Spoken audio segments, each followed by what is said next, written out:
Hi, I'm Janet.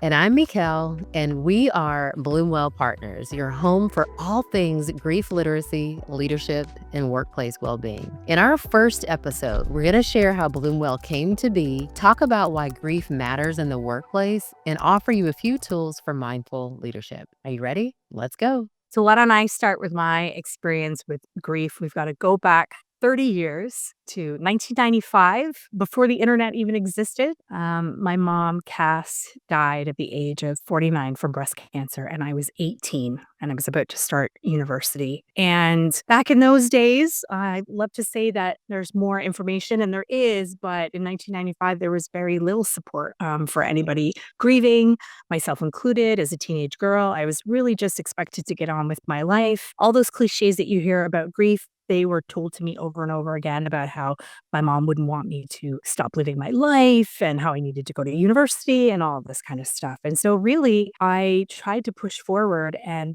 run from my grief as fast as I could. And I thought I had successfully outrun it for most of my 20s and well into my 30s when I realized that that wasn't the case. And I really struggled to come to an understanding about why I couldn't seem to shake the feeling that I was broken inside, that there was something fundamentally wrong with me, and my mental health had really suffered for most of my adult life. So I really only started into my journey with my own grief and understanding the ways in which it's completely transformed and shaped my life as an adult in the last 5 years, which is incredible because now I am 48 and it's been quite a journey for these last 30 years trying to understand what my grief has brought me and the lessons that I've learned from it. And it's certainly shaped my relationship to work, which I can talk about later. But I'd love to hear your story, Mekel. Yeah.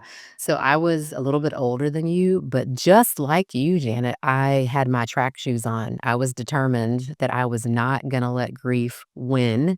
It was December 2012. And my mom died after a 30-day battle with stage 4 pancreatic cancer. And at the time, I was working in academia. Now, leading up to that, the formula for work hard, do hard, focus on the workplace, 70, 80 hours a week was sort of my lifestyle. But when she died, all that really came crashing down. And while I wanted to get that support from other people in the workplace, I think there was just crickets and people didn't know what to do. And so I did what I knew best, and that was just to keep on working and striving and trying to do until all of that hit a wall.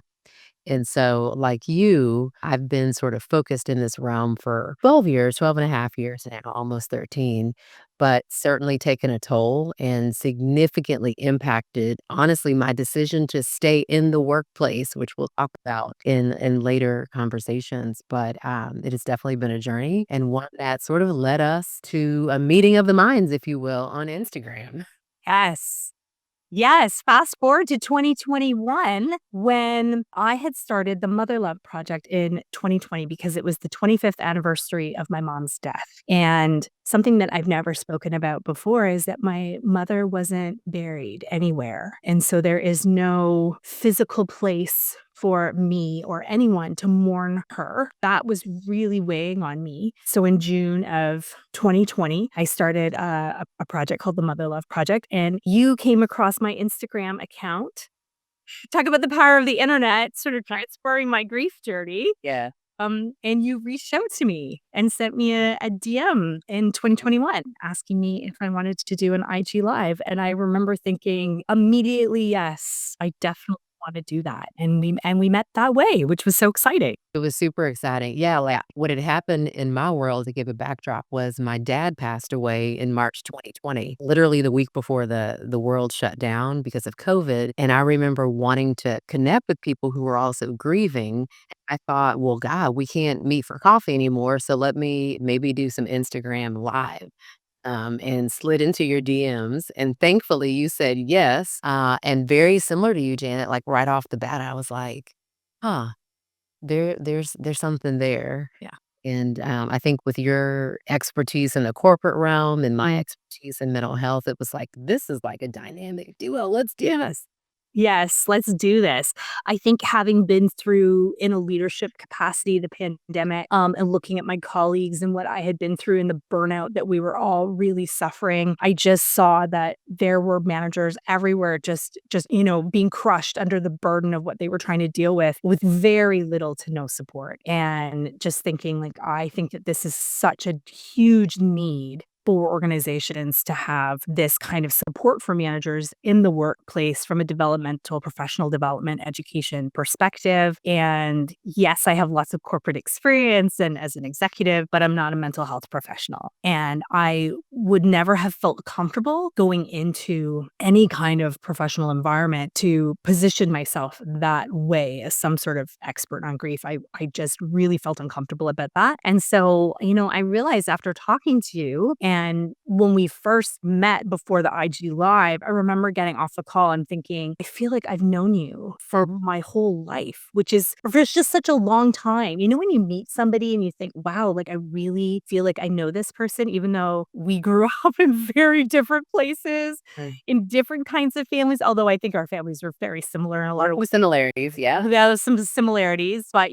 Texas, Vancouver, you've lived in California. I've lived in Canada my whole life. I think we have a lot in common, and our skill sets and our experience and our expertise, I think, are just such a great combination. Yeah, I know. It really was almost, instant, and so that's why we decided to join forces, and literally, I remember the fall, what is it, 3 years ago now? Yes. Where we were, guys, hitting the pavement, and it was just, like, floating ideas, like, we developed a whole curriculum, we're talking about this, that, all these wonderful offerings, and, yeah, years later, here we are. So that really has become our mission, is to sort of take this idea of equipping leaders and managers and really anybody in organizational space Yeah. with the tools necessary to interact with someone who's grieving. Really does take a skill set, not just an intellectual knowing, a skill set, and so that's really where,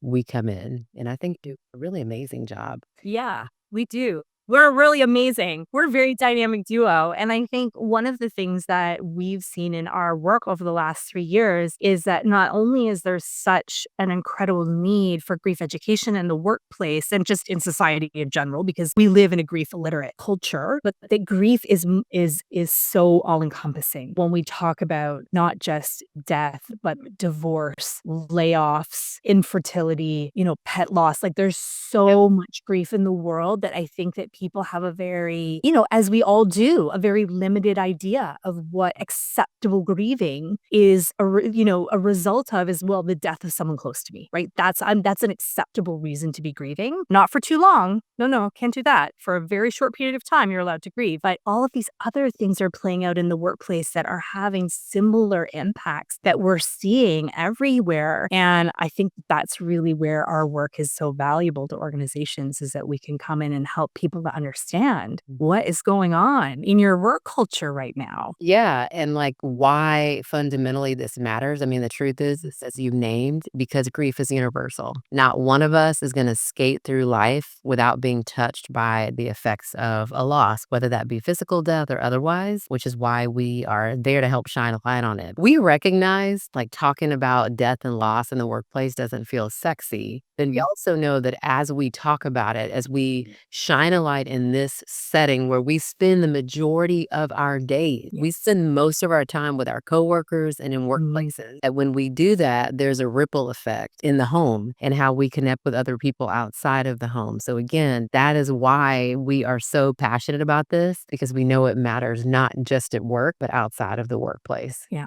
It does. And I think the impact on organizations, this is just something that most leaders, we all have as leaders, we all have blind spots. And this is a big one. A lot of leaders are promoted into positions because they're subject matter or technical experts. They've gotten really good at a particular role and their organization has tapped them for a leadership position, not necessarily because they have the interpersonal communication or emotional intelligence skills that are required for, said leadership role. And so we're putting leaders in positions where they're set up to fail. They're set up to have to deal with all of this complexity of the workplace because as humans, we are messy. We are a messy people.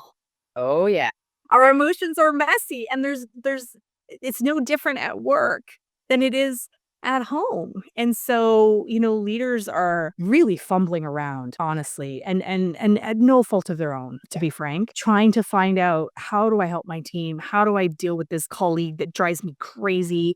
Because they don't know what's going on, right? Yeah. There could be something going on in their lives that they're not able to think that through. So I think these are fundamentally important skills as AI comes online, as automation comes online. Yeah. These are the skills that are going to set leaders and organizations apart in the future. Yeah, so let's kinda talk about that. I mean, obviously, we will spend probably hours of time talking about, like, a whole host of strategies. Yeah, But for this first episode, yeah. if you had to sort of name like one tool that you think that a leader has to have in the toolkit, what would that be? Active listening. That's exactly what I was gonna say. You gonna say that? Yes, I promise you. And see, and this is why Janet and I are so awesome together because our minds are so It synthetic connects. all the time. It's a psychic connection.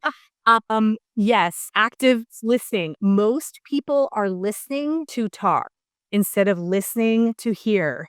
And so when you actually tune in, a couple of things. When you tune in to yourself and to what you're feeling and the reaction that you're having, that's a really powerful tool as a leader. And when you're actually listening, tuning in to what people are telling you in the workplace, Mm. that is very powerful information.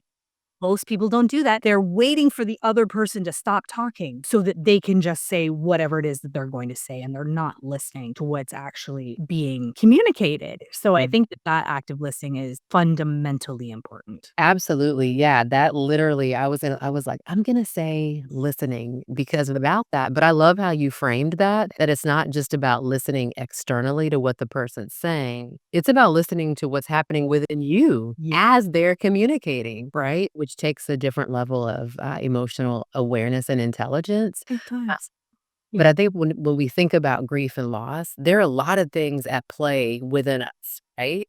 Like, even just hearing the word death, what's coming up inside of you, Oh, yeah. as you listen to that, that can help you understand why you may be showing up with someone in a way that's healthy or avoiding the whole situation altogether. Absolutely. Yeah, I Absolutely. love how you broke that down, such a critical skill. Wouldn't you say, Mekel, as a psychologist, that in your experience, that when people come into situations where they're having to interact with somebody who's experienced a significant loss, that is their own loss experience then comes to the forefront, whether or not they are aware of that or not? For sure. 1,000%. And I think one of the things, as a therapist that we're sort of trained of why it's so important to do your own work, right? Like before you sit with another person and sort of Mm. receive the bombardment of their experiences, you've got to really assess your own. And the same thing is true in any space, right? We really need to be aware of that because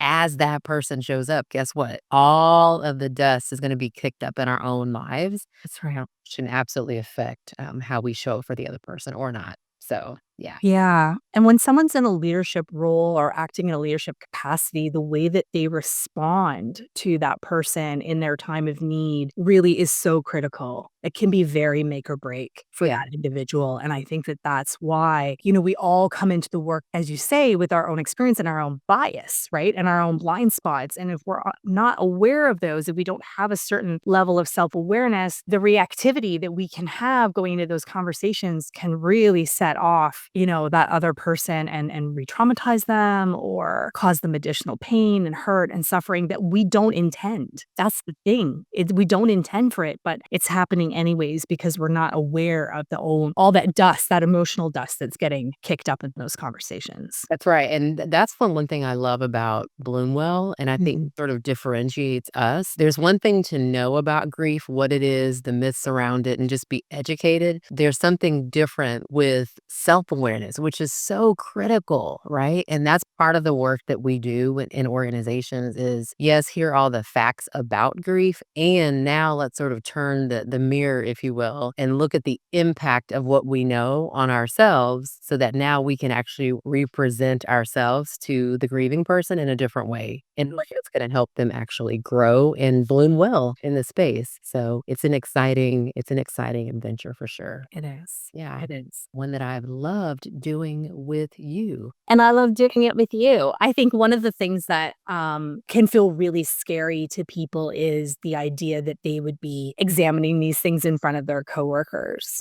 I think that there's a level of vulnerability there. There's a level of is this a psychologically safe environment? Am I going to be judged? Am I going to be stigmatized for sharing? Mm.